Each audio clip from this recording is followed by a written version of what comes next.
সকালবেলা দেখা গেল পুলিশকে সঙ্গে নিয়ে এনআইএ পৌঁছে গিয়েছে তৃণমূল কংগ্রেসের প্রাক্তন বিধায়ক শওকত মোল্লার বাড়িতে। সেই জীবনতলার বাড়ি শওকত মোল্লার, সেখানে সকাল সকাল এনআইএ টিম তারা পৌঁছে গিয়েছে। সরাসরি আপনাদের নিয়ে যাব, আমাদের প্রতিনিধি আবির দত্ত রয়েছেন ঘটনাস্থল থেকে। আবির, ছবিটা দেখব।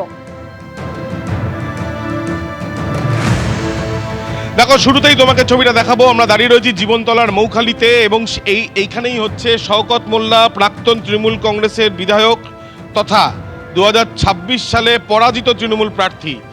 এই হচ্ছে সেই বাড়ি, যেই বাড়িতে কিছুক্ষণ আগেই আমরা দেখলাম যে এনআইএর অফিসাররা তারা ভেতরে প্রবেশ করেছেন মহিলা অফিসারদের নিয়ে। এনআইএর মহিলা অফিসাররা রয়েছেন, পুলিশের মহিলা অফিসার রয়েছেন এবং তার সাথে সাথে সেন্ট্রাল ফোর্সের বাহিনী মহিলা অফিসাররা তারাও রয়েছেন।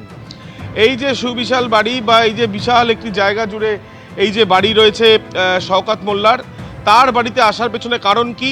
আসার পেছনে কারণ মূলত একটি, সেটা হচ্ছে ভাঙড়ে গত মার্চ মাসে সেখানে যে বিস্ফোরণের ঘটনা ঘটে, পরবর্তীকালে তদন্তে কলকাতা পুলিশ জানতে পারে যে সেই ঘটনায় একজন ব্যক্তির মৃত্যু হয়েছে, যার দেহ অন্য জায়গায় নিয়ে যাওয়া হচ্ছিল লোপাটের জন্য। কিন্তু যখন সেই মৃতদেহ উদ্ধার করা হয়, তার পরবর্তীকালে ময়নাতদন্তের পরে জানা যায় যে ভাঙড়ের ঘটনার সঙ্গে ওই মৃত্যুর সংযোগ রয়েছে, অর্থাৎ বোমা বিস্ফোরণেই ওই ব্যক্তির মৃত্যু হয়েছে। এরপর তদন্ত করতে গিয়ে প্রথমে পুলিশ কয়েকজনকে গ্রেপ্তার করে, তদন্ত হাতে নেয় এনআইএও গ্রেপ্তার করে এক ব্যক্তিকে। জিজ্ঞাসাবাদের পর তাদের যেটা অনুমান মূলত দুটি। প্রথম, যে নির্বাচনের আগে বোমা মজুত করে বিস্ফোরণ ঘটানো, এটা পুরোপুরি পরিকল্পনা ছিল এবং ভয়ভীতির বাতাবরণ তৈরি করা। দ্বিতীয় যেটা হচ্ছে যে এই ঘটনার সঙ্গে অনেকেই জড়িত থাকতে পারে, সেই জড়িত থাকতে পারে শওকত মোল্লাও, এটাও সন্দেহ।